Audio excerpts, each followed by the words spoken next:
श्रीनाथ जी, गुरु गोरखनाथ जी के चरणों में आदेश आदेश आदेश। महामाई महाकाली भैरव बाबा भगवान दत्तात्रेय जी नवनाथ 84 सिद्धों के चरणों में आदेश आदेश आदेश। अलख निरंजन हर हर महादेव। आज बात करेंगे 17 दिसंबर 2023 के कन्या राशिफल की विर्गो रीडिंग टुडे।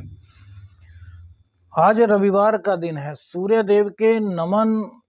सूर्यदेव के चरणों में नमन करते हुए आज के दिन की शुरुआत करेंगे। मार्ग शीर्ष शुक्ल पक्ष की पंचमी तिथि आज रहेगी। सूर्योदय का समय आज सुबह को 7:07 पर होगा और सूर्यास्त का समय शाम को 5:26 पर होगा। विक्रमी संवत 2080 में अभिजीत मुहूर्त का समय 11:56 से 12:37 तक रहेगा। राहुकाल दोपहर 4:09 से 5:26 तक रहेगा और दिशा शूल पश्चिम दिशा की रहेगी। आज पश्चिम दिशा की यात्रा हो सके तो आपको टाल देनी चाहिए। यह राशिफल आपकी जन्म राशि के आधार पर यदि आप अपनी जन्म राशि नहीं जानते तो नाम राशि के आधार पर इस राशिफल को देख सकते हैं। बात करते हैं कन्या राशि की। तो आपके राशि में केतुदेव संचरण कर रहे हैं, शुक्रदेव सेकंड हाउस में, सूर्यदेव राशि परिवर्तन कर चुके हैं और धनु राशि में आ चुके हैं। तो सूर्य और बुध का बुधादित्य योग आपके चतुर्थ स्थान में है, जबकि मंगल देव आपके थर्ड हाउस में अपनी ही राशि में विराजमान है। शनिदेव सिक्स्थ हाउस में, राहु सप्तम में, बृहस्पति अष्टम में विराजमान रहेंगे। चंद्रदेव आज मंगल देव के नक्षत्र से गोचर करेंगे और भैया पंचम भाव में रहेंगे। दोपहर बाद ये अपनी राशि चेंज करेंगे और शनिदेव के साथ कुंभ राशि में आ जाएंगे। सबसे पहले बात करेंगे चंद्रदेव पर। कल आपका समय बड़ा अच्छा रहेगा। सुबह के वक्त मंगल देव के नक्षत्र से इनका गोचर है, मंगल देव अपनी ही राशि में है। तो कहीं ना कहीं आज आपको कोई ऐसे पुरुष, कोई ऐसे आध्यात्मिक व्यक्ति से आपकी मुलाकात हो सकती है जो आपको आशीर्वाद दें, आपके जीवन को बेहतर बनाने के लिए कहीं ना कहीं कोई रास्ता आपको बता सके। कुछ चीजें आपको गुप्त रूप से पता चल सकती हैं। चंद्रदेव गूढ़ता में, मंगलदेव देखिए, मंगलदेव तृतीय हाउस में है तो एनर्जेटिक तो आप रहने वाले हैं, एनर्जी तो आपकी कहीं कम नहीं होने वाली। लेकिन इसके साथ साथ अष्टम के स्वामी हैं मंगलदेव कन्या राशि में, तृतीय और अष्टम। तो अष्टम जो ज्ञान का भाव है, जो गुप्त ज्ञान का भाव है, इसको कहीं ना कहीं वो बढ़ाएंगे। अब अष्टम की बात करें तो यहाँ पर बृहस्पति देव भी विराजमान है और वहीं शुक्र देव की दृष्टि भी यहाँ पर पड़ रही है। तो यह आपके भाग्य में 4 चांद लगाने वाली स्थिति उत्पन्न होगी, क्योंकि मंगल देव अपने उस भाव को जागृत करेंगे चंद्रमा की सहायता से, जो कि आपके अंदर एक सुपर नेचुरल पावर है। देखिए, प्रत्येक व्यक्ति के अंदर सुपर नेचुरल पावर होती है, लेकिन हम समय, देश, काल, परिस्थिति के अनुसार अपनी सुपर नेचुरल पावर को भुला बैठते हैं। तो आज कहीं ना कहीं उन्हीं में से कोई ना कोई चीज आपकी जागृत होने के संकेत हैं। यदि मंगल देव आपकी कुंडली में अच्छी अवस्था में है, पीड़ित नहीं है, वही चंद्रदेव आपकी कुंडली में अच्छी अवस्था में है, तो यह योग आपके ऊपर काफी सटीक बैठेगा। और बाकी तो अपनी कुंडली की दशाएं, अंतरदशाएं, प्रतंत्र दशाएं होती हैं कि किस प्रकार का लाभ और हानि आपको होती है। लेकिन गोचर वर्ष जो स्थितियां बन रही हैं वो बहुत ही पॉजिटिव है। वही मंगल देव की दृष्टि नवम भाव पर पड़ रही है और शुक्र देव जो है वो अपनी ही उच्च राशि मूल त्रिकोण राशि में विराजमान है। तो इससे क्या होगा कि जो आध्यात्मिक ज्ञान या जो भी पावर आपकी जागृत होगी या कोई ऐसा व्यक्ति आपको मिलेगा, वो भाग्य का साथ आपको जरूर दिला देगा। कहीं ना कहीं धन से संबंधित आपकी कोई समस्या को दूर करने का वो प्रयास करेंगे। कोई ऐसी चीज आपको बताएंगे जिससे कि आपके जीवन में अर्थ की जो कमी है वह पूर्ण हो सके, या फिर कहीं ना कहीं अर्थ को कमाने के लिए कोई रास्ता आपको मिल सके। अब वो चाहे आध्यात्मिक पुरुष के द्वारा हो, आध्यात्मिक स्त्री के द्वारा हो, या फिर आपके गुरुजन के द्वारा भी हो सकती है, क्योंकि गुरु और शुक्र आमने सामने देख रहे हैं, तो कहीं ना कहीं से ऐसा कोई लिंक आपको आज मिल सकता है। वहीं चंद्रदेव दोपहर बाद शनिदेव के साथ आएंगे, तो भैया यहाँ पर विष दोष का निर्माण होगा। और षष्ठ हाउस में जब विष दोष बनेगा, देखिए शनिदेव षष्ठ हाउस में बहुत ही कारक माने जाते हैं, क्योंकि ये क्रूर ग्रह है।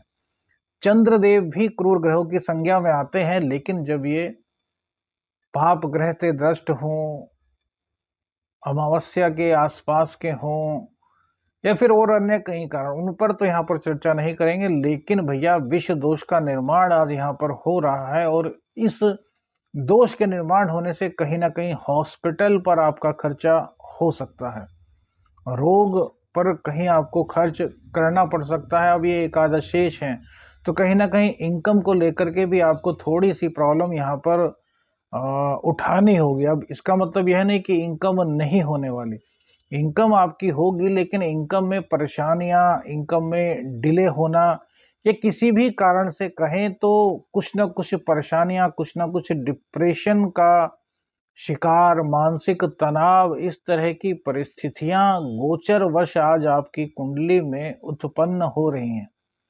तो देखिए विष दोष का हमने एक बहुत अच्छा उपाय बताया था, तो आज सुबह के समय वो कर लीजिए। बल्कि अभी 2.25 दिन चंद्रदेव यहीं रहेंगे शनिदेव के साथ में ना, तो 3 दिन या 5 दिन तक लगातार एक उपाय कीजिए, जिससे कि विष दोष का जो दुष्परिणाम है वो आपके ऊपर ना हो सके।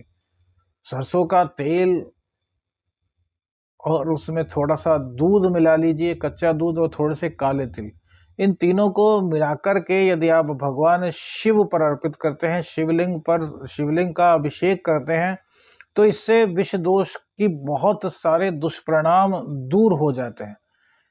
यह दोष आपकी गोचर में बना है, और जिनकी कुंडली में ही यह दोष है, बहुत से लोगों ने पूछा है कि गुरुजी कैसे पता करें। देखिए आप हमें गुरुजी मत कहा करें, हम छोटे हैं भैया, अभी गुरुजी बनने की हमारी उम्र नहीं है, हम मित्र हैं बस, एस्ट्रो शाबर मित्र आप हमें कहा कीजिए। तो विष दोष कैसे पता चलता है? जब आप अपनी कुंडली खोलेंगे, किसी भी सॉफ्टवेयर वगैरह पर आप अपनी कुंडली खोल सकते हैं, बहुत सारे सॉफ्टवेयर आजकल मोबाइल्स पर ऐप हैं, जिस पे कि आप अपनी जन्म समय, अपना जन्म स्थान और डेट ऑफ बर्थ भर करके सब चीज़ें पता कर सकते हैं। तो जो आपका लग्न, जो आपका पहला पेज खुल कर के आएगा, उसमें यदि कहीं पर भी चंद्र और शनि एक साथ बैठे हुए आपको दिखाई दें, एक साथ मौजूद हैं आपको दिखाई दें, तो वो विष दोष होता है। और विष दोष जिस भाव में बना होता है, उस भाव से संबंधित बहुत सारी दिक्कतें तो आपको झेलनी ही पड़ती हैं। इसके अलावा प्रत्येक कार्य में आपके बाधा आना, संघर्षों की जीवन में बहुत अधिकता हो जाना, मन परेशान रहना, डिप्रेशन का शिकार होना, घर में सुख ना होना, आदि बहुत सारी चीजें विष दोष के कारण उत्पन्न होती हैं। और चंद्रमा हमने देखा भैया विष दोष में नहीं, आजकल लगभग 90% कुंडलियों में देखो तो चंद्रमा कहीं ना कहीं पीड़ित होते ही होते हैं, क्योंकि आजकल के जो विचार हैं वो कहीं ना कहीं सबसे ज्यादा काम से प्रेरित हैं, पाश्चात्य संस्कृति से प्रेरित हैं। तो इसी कारण चंद्र दोष आजकल ज्यादा कुंडलियों में देखने को मिलता है। अब यह चीज हम एक दिन और बता रहे थे, यहाँ पर कई सज्जन बैठे हुए थे, एक बगलामुखी माँ का एक बहुत बड़ा अनुष्ठान चल रहा था, तो उसमें आप देखिए बुरा मत माना कीजिए, छोटी छोटी बातें आपको जो बताते हैं ना, इससे आपका ज्ञानार्जन होता है कुंडली के साथ साथ। तो हमने उनसे यही बात कही कि भाई काम की अधिकता आजकल ज्यादा हो गई है, जिसके कारण कि चंद्र आजकल बहुत से लोगों का पीड़ित है। तो उसमें से 2-3 विद्वान लोग थे जो कि यज्ञ में प्रतिभाग हो रहे थे, वो बोल रहे थे यार ये आप कैसी बात कर रहे हैं। मैंने कहा क्यों, क्या हुआ? कह रहे कि जो बच्चा अभी अभी उत्पन्न हुआ है, जो पैदा हुआ है, उसके कहाँ के कामुकता भरे विचार हैं, उसकी कुंडली में भी चंद्रमा पीड़ित है। मैंने कहा भैया जब आदमी इस दुनिया को छोड़ करके चला जाता है, तो उसका जो जन्म का कर्म बंधन होता है वो उसी के साथ जाता है, और फिर वो अगर उस योनि में, मनुष्य योनि में ही आता है, तो अपने पूर्व कर्म लिए हुआ आता है। अब चूंकि आजकल इन चीजों की अधिकता है, तो वो भी कहीं ना कहीं इन चीजों से प्रेरित रहा होगा, इसीलिए उसके जीवन में यह दोष बन करके आया है। तो पूर्व जन्म के भैया कर्म बंधन कभी नहीं छूटते जब तक कि हम भोगों को भोग ना लें। तो इसलिए कहते हैं विचारों की शुद्धता बहुत आवश्यक है। बहुत से लोग कहते हैं अजी सोचा ही तो है हमने, कुछ कर थोड़ा ना दिया। भैया सोचने से भी बहुत बहुत चीजें होती हैं। जब आप साधना करते हैं तब आप समझेंगे कि साधना में आप मंत्र का जाप ही तो करते हैं, तो मंत्र के जाप से वो शक्तियां कैसे आप पर प्रसन्न हो जाती हैं।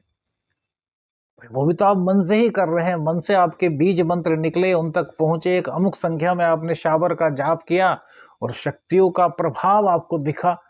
तो वो सब सोचने से ही है। तो हमारी मानसिक ताकत बहुत ज्यादा है मनुष्य की। तो इसलिए विचारों को भी यदि शुद्ध करेंगे तो भैया जीवन में बहुत कुछ आपके पॉजिटिव होगा। शुक्रदेव की कृपा आपको मिल रही है। जहां मैंने बताया कि अभी आध्यात्मिक किसी स्त्री पुरुष से आपका मिलन हो सकता है, आपकी उनसे मुलाकात हो सकती है, वहीं शुक्रदेव आपके धन संचय की ओर आपको अग्रसित कर रहे हैं। अब धन संचय तभी होगा जब आपकी इनकम बढ़े, तो इनकम बढ़ाने का काम कर रहे हैं। लेकिन आज चंद्रदेव के थोड़ा सा पीड़ित होने से इनकम में आपकी थोड़ी सी दिक्कत हो सकती है। दाम्पत्य जीवन की भैया दिक्कत आपको चल रही है। दाम्पत्य जीवन के लिए हम आपको बता चुके हैं कि राहु को प्रसन्न करने के लिए, राहु की कृपा प्राप्त करने के लिए भैरव बाबा की आराधना कीजिए। भैरव बाबा की आराधना से सब कुछ सही होगा।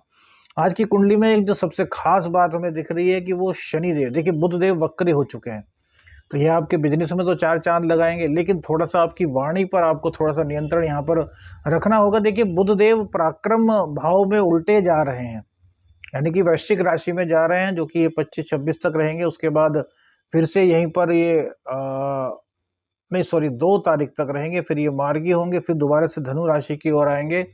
तो पीछे की तरफ जा रहे हैं और तीसरे आपके 10वें के और लग्न के मालिक हैं। तो ये आपके व्यापार को तो बहुत अच्छा बढ़ा रहे हैं। कोई नया काम करना है बहुत अच्छी तरीके से कीजिए, लेकिन सजग आपको रहना चाहिए।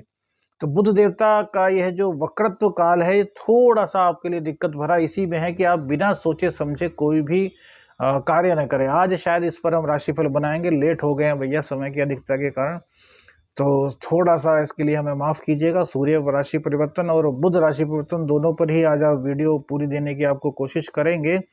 तो जो मंगल देव है, मंगल देव का चंद्र देव का मंगल के नक्षत्र से गोचर होना, जो हमने आपको बताया ना मानसिक टेंशन, उसको आप दूर कर सकते हैं। कैसे? अपने पुरुषार्थ से। तो आज ज्यादातर अपने काम में बिजी रहिए, क्योंकि मंगल देव अपने घर के हैं और जो ग्रह अपने घर के होते हैं वो बहुत पावरफुल हो जाते हैं। और नवम भाव को देख रहे हैं तो आपके भाग्य को मजबूत कर रहे हैं। तो स्त्रियों का सम्मान बहुत जरूरी आपको करना है। स्त्री की कृपा से, स्त्री के सलाह से, स्त्री के आशीर्वाद से। अब देखिए स्त्री का आशीर्वाद माँ के रूप में हो सकता है, स्त्री की सलाह पत्नी के रूप में हो सकती है, बहन के रूप में, भतीजी के रूप में, माँ के रूप में।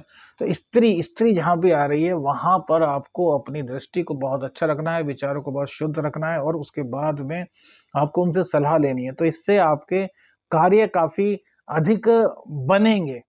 अब शनिदेव रोग रिपू ऋण को समाप्त कर रहे हैं और वहीं पर हमने कहा कि चंद्रदेव कहीं ना कहीं हॉस्पिटल में कुछ खर्चा करा सकते हैं, कुछ चिकित्सा पर आपका खर्च हो सकता है। तो एक दूसरे के उल्टा हो गया, क्योंकि शनि ने चंद्र को पीड़ित किया।